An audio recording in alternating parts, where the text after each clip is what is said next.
राधे राधे मित्रों, जय गौ माता। आप एक छोटा सा प्रयोग करके देखिए।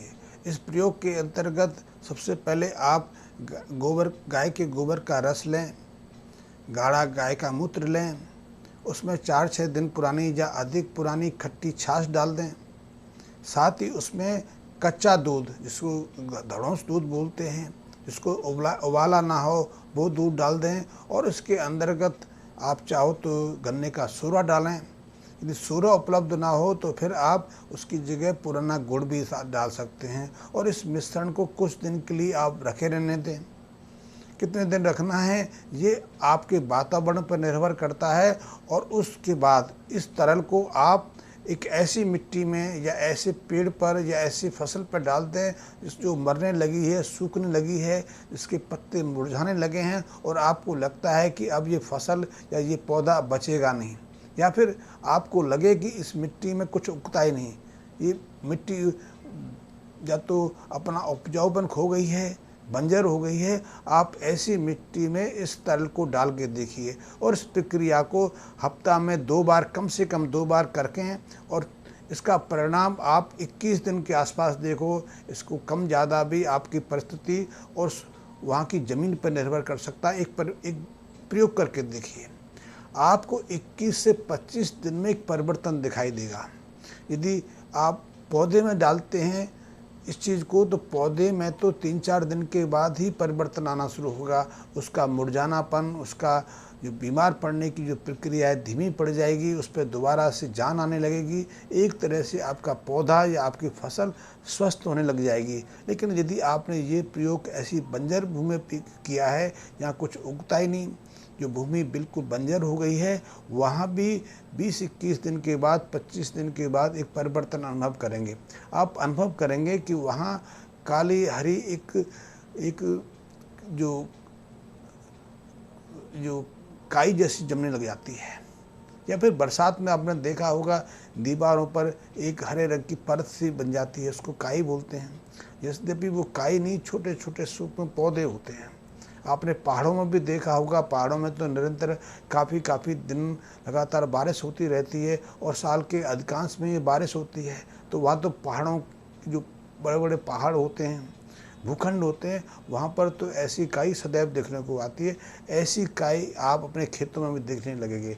इसका अर्थ है कि आपने जो गाय के पंचगव्य का घोल अपने खेतों में या अपनी फसल पर डाला है, उसमें कुछ ऐसी चीज़ है जो आपकी भूमि को या आपके मुरझाए पौधों को या मरती हुई फसल को बचा सकता है। तो ये एक चमत्कार है। इस विषय को थोड़ा आगे बढ़ाएं, आपसे अनुरोध है।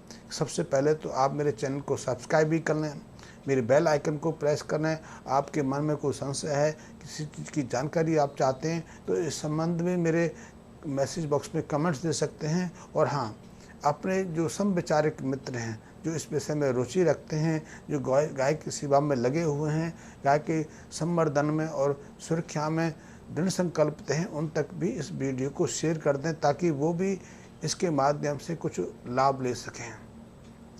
क्योंकि अध्ययन कहते हैं कि गाय के जो पंचगव्य हैं बहुत अद्भुत है, उनमें बहुत तरह के सक्रिय रसायन रहते हैं।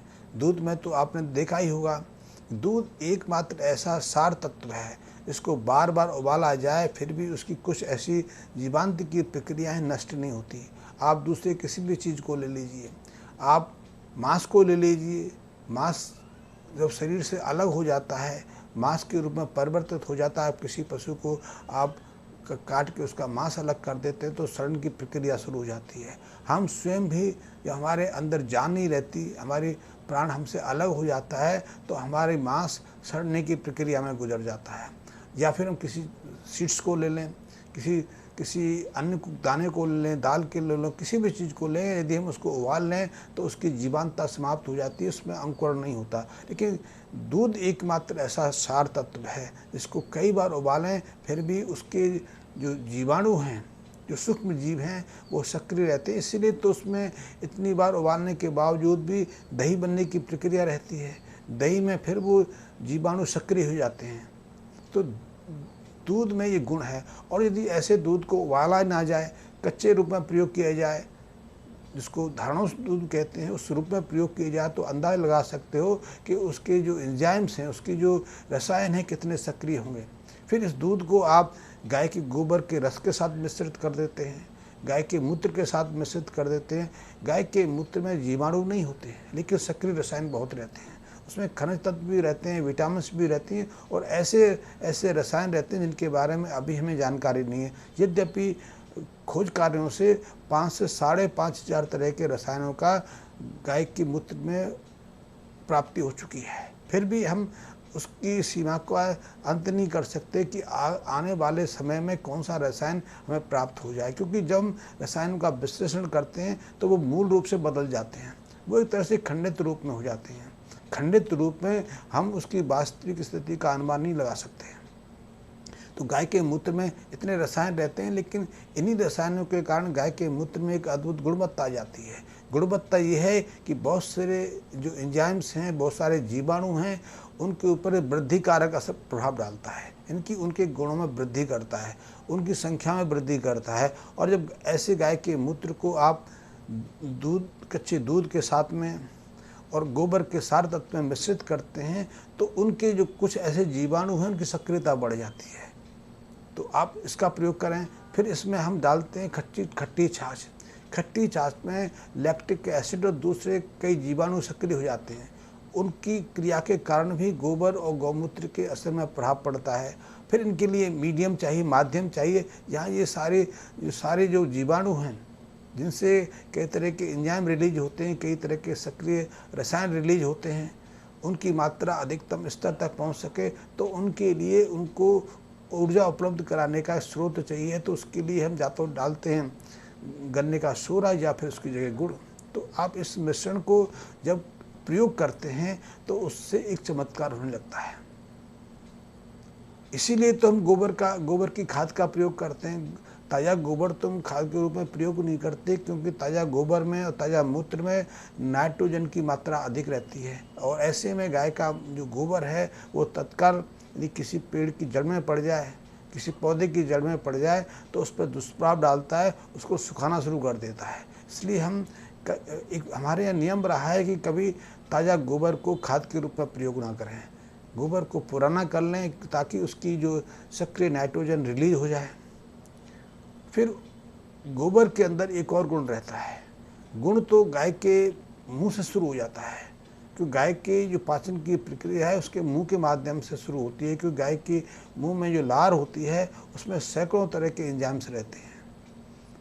तो गाय जब भोजन चबाती है तब तो उसका प्रयोग नहीं करती, लेकिन जब जुगाली करती है, जब अपने आमाशय में गए आहार को दोबारा से उल्टी के रूप में बाहर लाती है, उसको चबाती है, जुगाली करती है, तब उसमें सैकड़ों तरह के एंजाइम सक्रिय हो जाते हैं। इसी समय कुछ बैक्टीरिया भी सक्रिय हो जाते हैं और ये बैक्टीरिया उसके बृहद आंत्र तक, बड़ी आंत्र तक जाते हैं और वहाँ भी अपनी प्रक्रिया दिखाते हैं। और उनमें से कई बैक्टीरिया, कई तरह के जीवाणु, कई तरह के पाचक एंजाइम गोबर के साथ ही बाहर आते हैं। इसीलिए जब ताज़ा गोबर को आप कुछ समय के लिए कहीं पटक रख देते हैं तो ऐसे में गोबर के अंदर गोबर की जो बाहरी परत है वो तो सूखने लगती है, क्योंकि गोबर का ऊपरी भाग तो ऑक्सीजन के संपर्क में आने से उसके जीवाणु ज़्यादा सक्रिय नहीं हो पाते, लेकिन अंदर की जो परत है जहाँ ऑक्सीजन नहीं पहुँचती है वहाँ फर्मेंटेशन की क्रिया शुरू हो जाती है। तो ऐसे में मीथेन, कार्बन डाइऑक्साइड जैसे गैसें रिलीज होती हैं। यही प्रक्रिया तो हम बायोगैस प्लांट पर यूज़ करते हैं और यही प्रक्रिया से गोबर खाद के रूप में बदलना शुरू हो जाता है। लेकिन इस प्रक्रिया में गोबर को खाद के रूप में रूपांतरित होने में लंबा समय लगता है।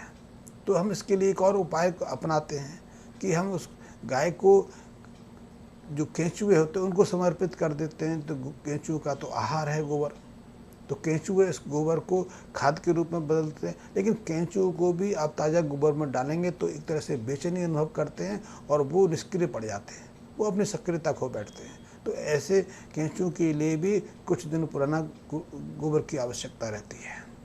तो आप इस जो मैंने जो सॉल्यूशन बताया, जो तरल बताया, इसको मैं पंचगव्य गोबर कहता हूँ, पंचगव्य गोबर सार कहता हूँ।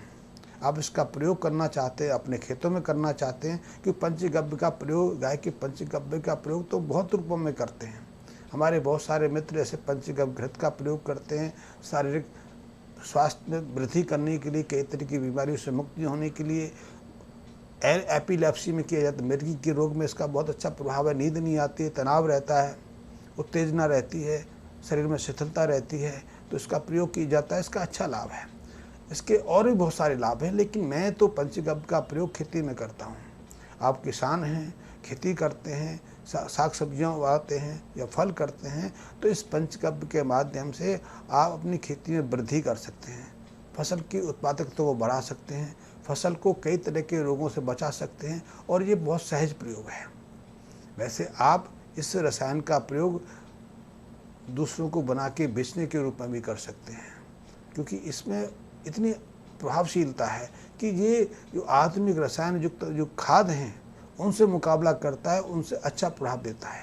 क्योंकि खाद का प्रयोग करेंगे, उसमें जो रसायन है वही रसायन प्रयोग काम करेगा, लेकिन गोबर के अंदर तो सैकड़ों तरह के रसायन, एंजाइम्स, बैक्टीरियास और खनिज तत्व रहते हैं। तो इन सब का लाभ आपके खेत को मिलने वाला, आपकी फसल को मिलने वाला है। और यही एक तरल ऐसा है कि जो उसको फसलों को कई बीमारियों से बचाने में सक्षम है। वैसे गाय के मूत्र में तो बहुत सारे ऐसे गुण हैं जो एंटीबैक्टीरियल का काम भी कर लेते हैं, एंटीवायरल का भी काम कर लेते हैं, एंटी फंगल का भी काम कर लेते हैं, एंटीसेप्टिक का भी काम कर लेते हैं। ये कई तरह के जो कीट पतंग उससे सुरक्षित रखते हैं। फिर गाय के गोबर में ऐसी गंध रहती है जो कुछ मित्र कीटाणुओं को आकर्षित करती है, क्योंकि उसी आकर्षण से तो आपके खेत में पॉलिनेशन की क्रिया होने वाली है। तो गाय के गोबर में एक अद्भुत स्वादिष्ट गंध रहती है जो भंवरों को, तितलियों को आकर्षित करती है। गोबर के आसपास गोबरल एकाएक प्रकट हो जाते हैं।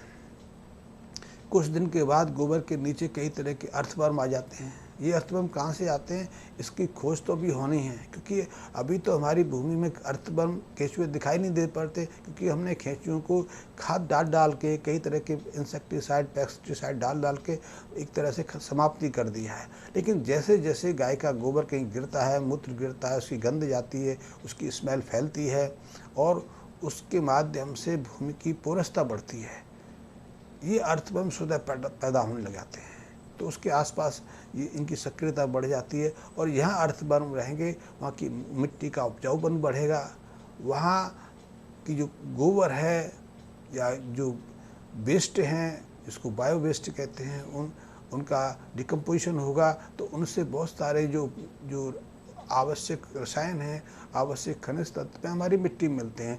तो हमारे पौधों को, हमारी फसलों को पर्याप्त मात्रा में पोषक तत्व सहजता से मिल जाते हैं। तो ये जो पंच रसायन हैं, पंचगव्य तरल है, बहुत उपयोगी है। और इस आधार पर मैं कहता हूँ कि गोबर आपके लिए काले सोने से कम नहीं है।